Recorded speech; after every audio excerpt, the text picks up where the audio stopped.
Hello everyone and welcome back to my channel. Today we are going to talk about 10 releases that came out that made me go meh and why.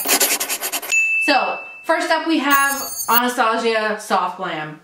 And you know what? I really love all of her palettes. Honestly I do. I have passed on Mario and Prism and now Soft Glam. I really love Self Culture. I like Modern Renaissance. I love the Artist Palette, Self Made, all of the older ones, Tamana, Maya Mia, Lavish. I have all of them. I really, really love them, but I just see this palette and I think maybe 5 years ago when everybody didn't have a neutral palette out and a neutral palette's brother and sister.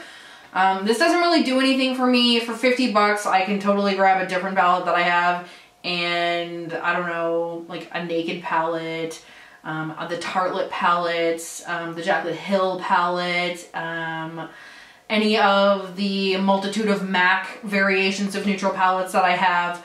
I know that it's not standard and not everyone has what I have and not everyone is a psychotic palette collector to the point that I am, but it's just been done and I was a little bit disappointed.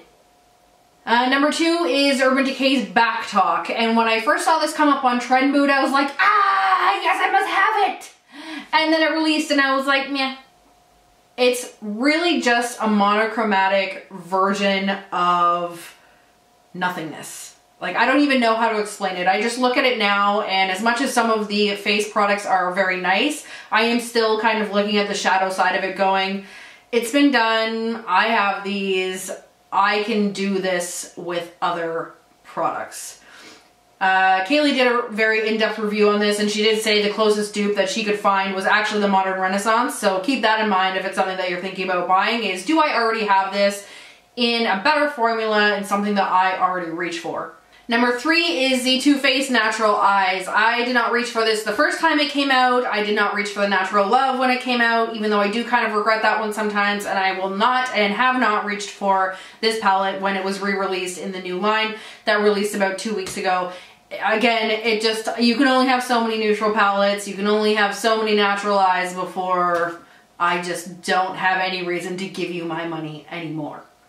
Number 4 is Natasha Denona's Tropic palette. When I originally saw this, I was like, whoa, that's so nice. I can't even get over how pretty that is.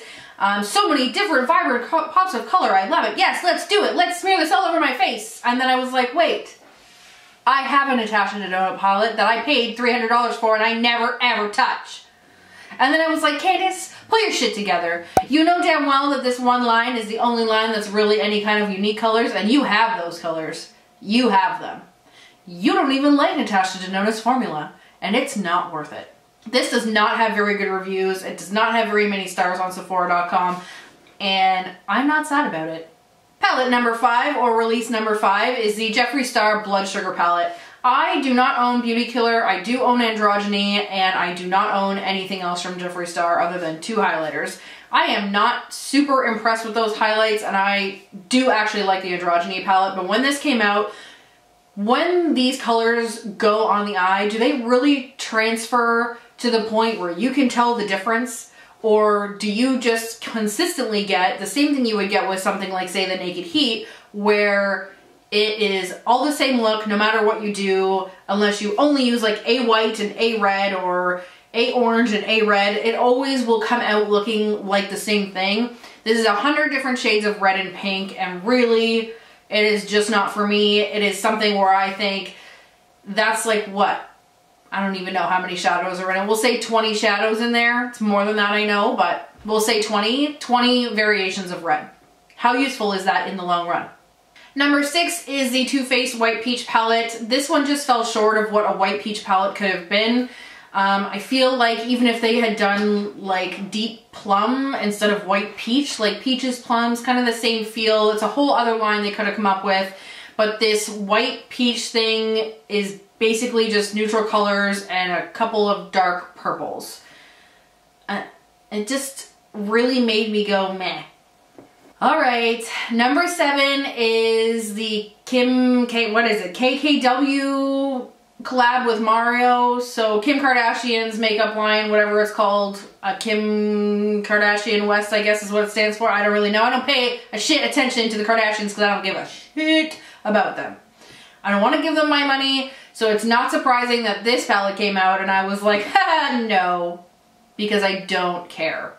This is basically like 10 shades of brown and a blue, and from what I've heard and from what I have seen from the actual release party of this palette was almost every single person that was there and had gone and worn this palette had used the blue. Do you want to know why everybody used the blue? Because it's the only interesting color in there. At least when I passed on the original Mario palette with Anastasia Beverly Hills, it was because I knew it was neutral, but at least they had like a maroon and a green and like some other variations of color other than 50 Shades of Brown and one blue.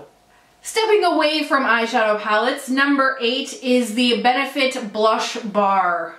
I have this palette in Cheek Parade, I believe I have it, and I wish they would stop releasing the same goddamn thing without putting anything new in it. They put one new item in it every time. How is this good for your business?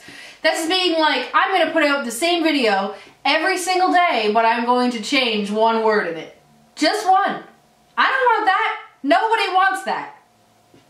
Item number 9 is the Urban Decay Petite Heat. Why? Why is this necessary? Somebody tell me.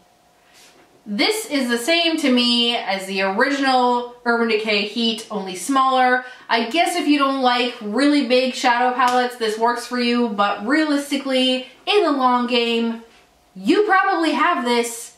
I definitely do, and I don't need any more palettes. Except for the ones I want.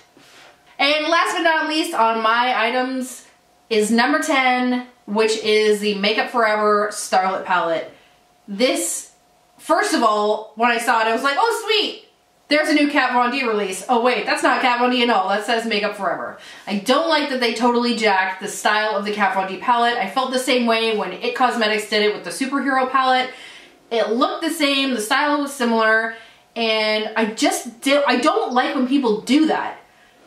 There's no reason for it. I understand that in the long game, in the long run, everybody's going to start eventually copying everyone, but this was just such a replica of something that was already out and something that was already out from somebody who is already so big in the makeup industry and already released this at Sephora. I was just so annoyed by that on its own because Kat Von D is my best friend, which we've clarified before. But as a side note, the other reason I don't really like it is the shade range is very blah. It is very muted colors, it's very muted cool colors, and like, I can't even tell you why it doesn't speak to me, but I'm seriously sitting here going, meh, it could have been done so much better. And not to mention, if you actually go and look at the reviews are terrible. I felt this way before it was reviewed, and even still, I'm now sitting here going, oh, I'm really glad I passed on that because I had considered picking it up more than one time. How are you feeling about the beauty community these days? If you feel strongly about any one thing, please let me know in the comments. I like to know and I want to know. We don't need to be starting any fights or anything, but I'll be happy to have a conversation down below. So let's do this and let me know how you're feeling. Thank you so much for watching and don't forget to subscribe.